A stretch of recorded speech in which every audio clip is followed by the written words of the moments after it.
نمیدونم چرا دارم فکر نمی‌کردم یه روزی یه اصلا اینو بگم. یه صداهایی میشنیدم که قبلا نبود اون صداها. جدی میگم نبود قبلا اون صداها. یه حالت صدای انگار در کمد باز میشه.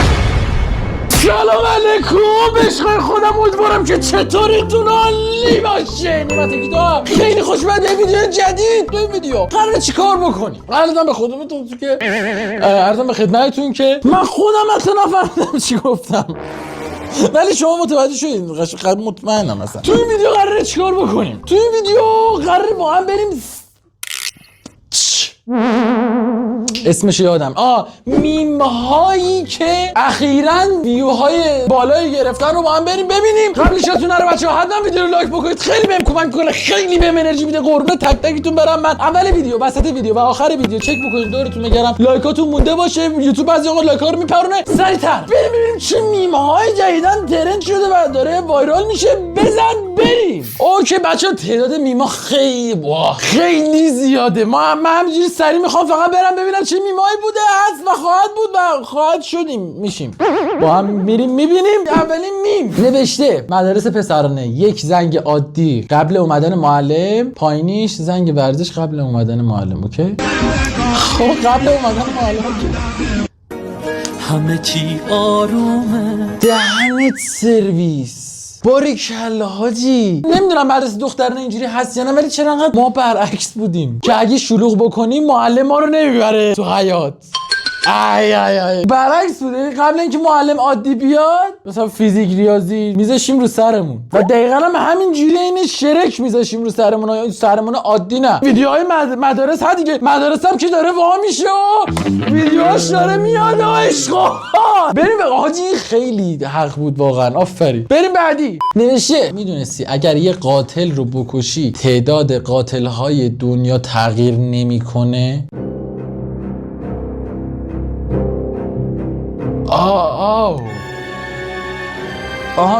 من الان توضیح میدم. ببینید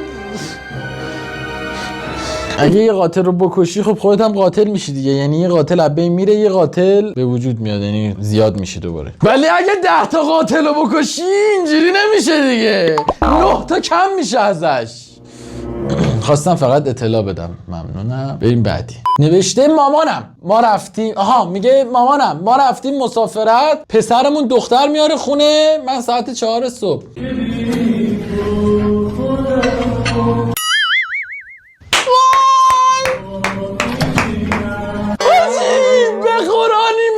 به قرآنی نیما خاک تو سرت میخندی؟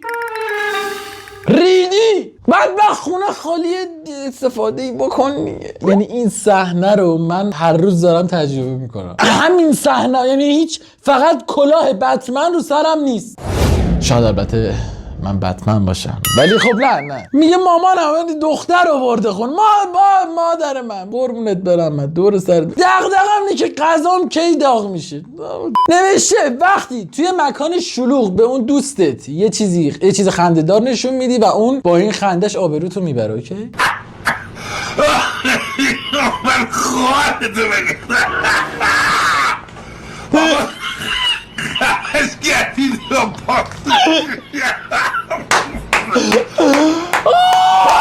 اینم صحبه بود همت. وای حاجی اینم منم.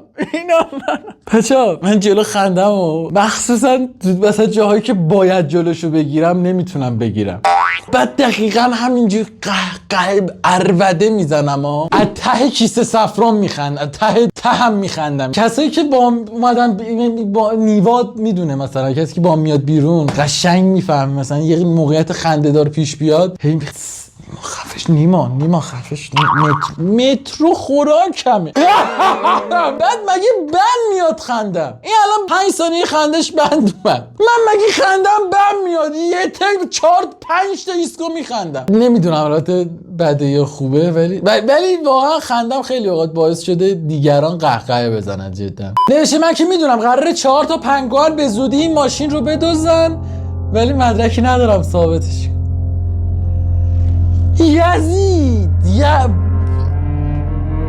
پشمام. اگه منظور این ویدیو رو فهمیدین تو کامنت ها بگین. لایک کنید ویدیو رو و تو کامنت ها بگید قربونتون برم. ببینید لایکاتون مونده باشه. دورتون میگردم یوتیوب هی لایک ها رو میپرونه. بعضی اوقات ویدیو رو لایک کنید بعد یه کامنت بذارید ببینم خیلیاتون فکر کنم بدونید اینو. در کامنت بذارید کسایی که نمیدونستن داستان چیه بیان بخونن، من خودم بیام بخونم حال کنم. حاجی همون صحنه است آخه. بعد همون ماشینه، نگاه کن همون ماشینه. مواظب باشید اول یه پنگوئنه میاد خودشون میزنه به مردنا، بعد اون ستای دیگه میان دهنتون رو سرویس میکنن. حواستون باشه.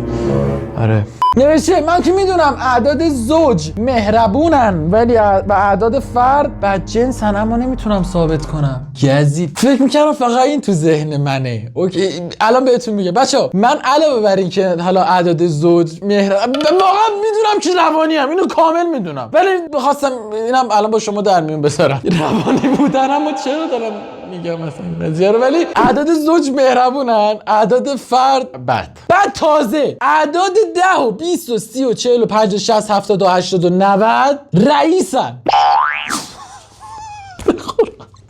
نمیدونم چرا دارم اینو فکر نمی‌کردم یه روزی یه اصلا اینو بگم. بچه نمیدونم واقعا وقتی این ساخته شده خب شاید خیلیاتون اینو داشتین دیگه، یعنی این تو ذهنتون بوده دیگه. آقا وقتی این انقدر ویو خورده انقدر لایک خورده آقا یعنی خیلی این تو ذهنشون بوده. منتها 10 و 20 و 30 و 40 اینا نمیدونم تو فکرشون بوده رئیس بودن یا نه. تازه عدد 60 دختره، عدد 70 نامزد 60، 80 برادر 60، 50 بابای 60. الهی بمیرم.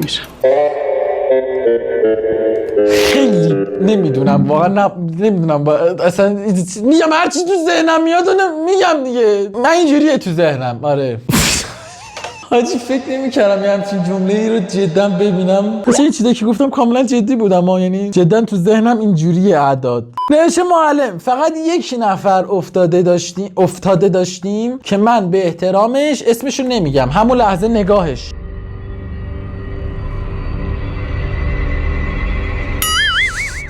دقیقا همینه. بعد همه برقا رو پخش میکنه، اون یه دونه تجدیدیه رو مثلا پخش میکنه. خب یوبوست میدونیم دیگه هممون احترام هممون رفیق میاد از من یکی بپرسه چند شدم دیگه. خب چرا نگاه میکنی به طرف تجدید شد؟ نگاه نکن دیگه حداقل. پوفیو نوشته عادی ترین دانش آموز ته کلاس اگر مثل آدم درس میخون میشد انیشتن. اون یک بیادبی فوش نوشته خانونی که با روزی 20 ساعت درس خوندن 5 بار اوکی.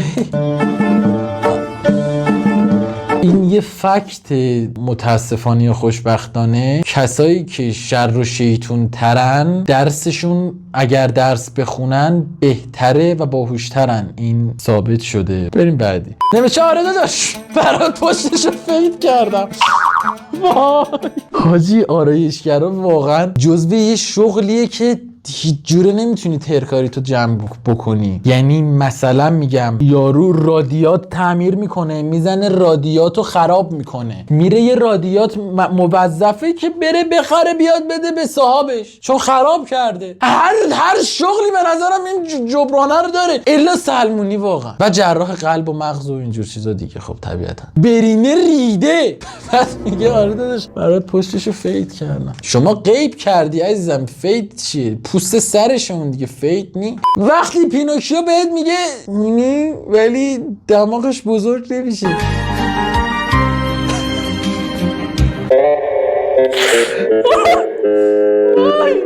خوب مثلا بهت فوش مادر نده مثلا اون خیلی دارک میشد دیگه. اون نوشته وقتی تو مهمونی غذا تو خوردی گفتی دستتون در نکنه هیچکی به یه ورش هم نگرفته. اوکی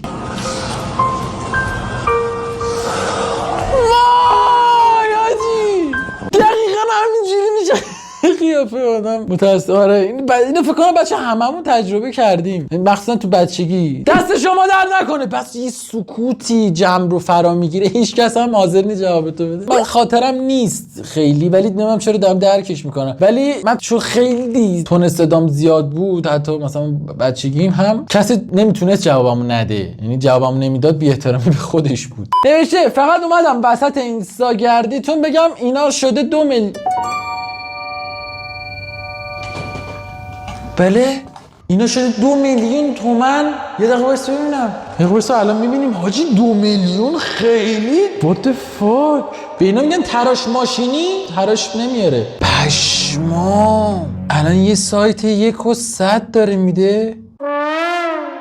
با مداد نمی نویسه آدم. خب چه کاریه این تراش اینجوریات. 100 من با 100 کل لوازم تحریر 12 سال درسم نشده. 100 نوشته ساعت 2 شب داری از تنهایی مینالی که یهو در کابینت خود به خود باز میشه. اوکی بچه این اتفاق واسه من افتاده. چه چنل نوبستک بچه گیم زده بودم، یه گیم فوق ترسناک. بعد کرمم از خودمه دیگه، رسما اومده بودم گیم زدم ساعت کی 1:30 12:30 1:00 شب اومدم برم بخوابم. یه صداهایی میشنیدم که قبلا نبود. اون صداها جدی میگم نبود قبلا. اون صداها یه حالت صدای انگار در کمد باز میشه، مثلا انگار گوشم مثلا میگفت اونجا در کمد داره باز میشه. همه چی عادی بود، یعنی کاش در کمد باز میشه.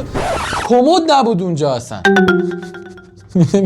در این حد آره واقعا آدم میرینه تو خودش دیگه. بعد بازی ترسناکم بازی کرده بودم، داشتم قالب تویی میکرد. آره اینو من تجربه کردم. نوشته وقتی بچه مهمونا رو زدم و به گریه افتاده و دارم تلاش میکنم ساکت شه و به مامانش نگه. اوکی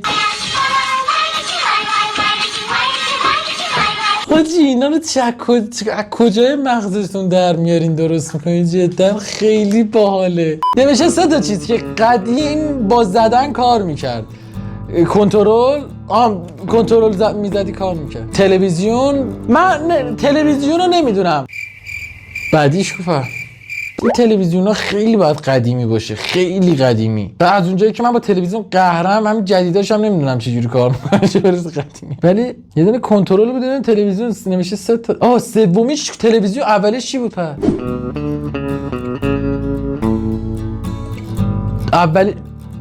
دومیش زده کنترل. وای حاجی فهمیدم چی شد. دهنت سرویس. اون کسی که این میم رو درست کرده خیلی مغز کثافتی داشته جدی. خیلی خنده‌دار بود بیشتر. این که اولش نفهمیدم بعدش نوشته رفیق داره باهات حرف میزنه و تو داری به این فکر میکنی که اگه بهش یه چشم بزنی چی میشه. متاسفانه این هم منم.